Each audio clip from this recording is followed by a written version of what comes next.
The big focus now is on the economic package that the government has been working on. There is no official word out in the public domain, but Rajiv Dubey and his team of reporters at Business Today have been tracking that very closely. Rajiv, what can you tell us? When will this economic package be made public? What's taking so long? This was to be announced before the lockdown ended, lockdown 1.0. It didn't happen. By when is it now likely to be announced?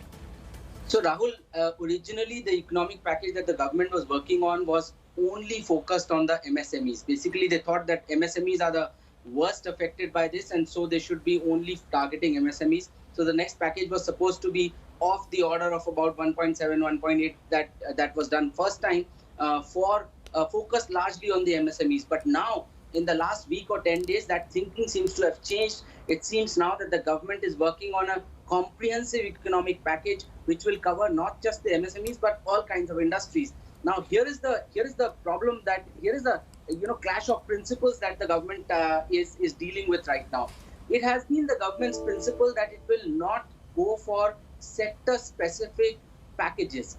That has been the consistent thought process within the government, and they have by and large adhered to it until now.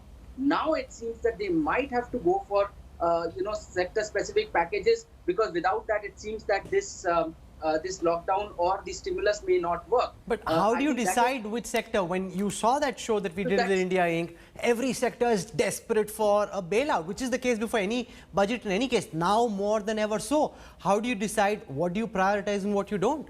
That's precisely the dilemma before the government, because there are many sectors which have ground to a halt, like the hospitality industry, like restaurants, like aviation to some extent, total tourism industry. All of these sectors have completely ground to a halt.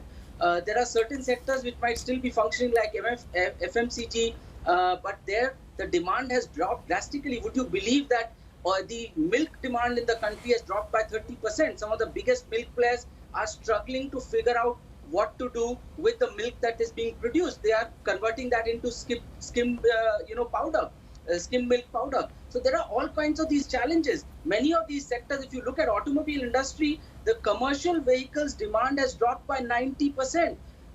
The passenger vehicle demand is halved. Two-wheeler demand is 40%. These are some of the challenges that the government will have to deal with.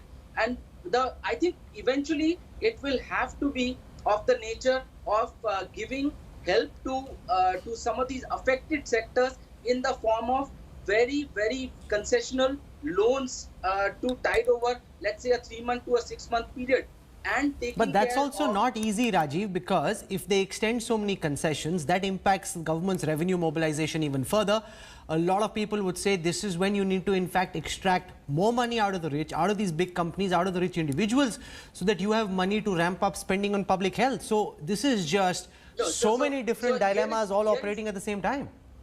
Yes, exactly. So here is what is required. See, at this point in time, even the CIIs and the FICCIs have been clamoring and saying that let's go and open up the factories. Now the opening of the factories is not the solution at this point in time. We have to recalibrate now with this new 3-week deadline of 3rd of May. Even if you start producing, let's say, phones or televisions at this point in time, that's the last thing it's on anybody's mind to buy. So very soon these companies will also realize that opening of the factories is not a solution.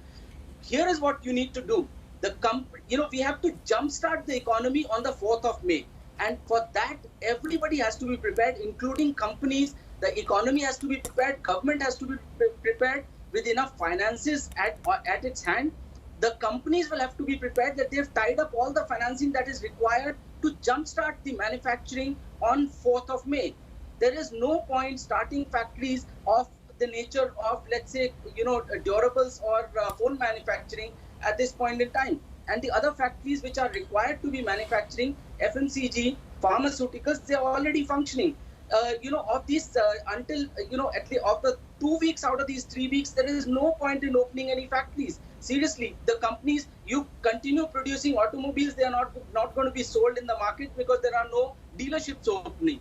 So there is no point doing that. I think every focus, now that we have this time frame of 3 weeks from here on, everybody, all the factories, all the... Okay, stay with us.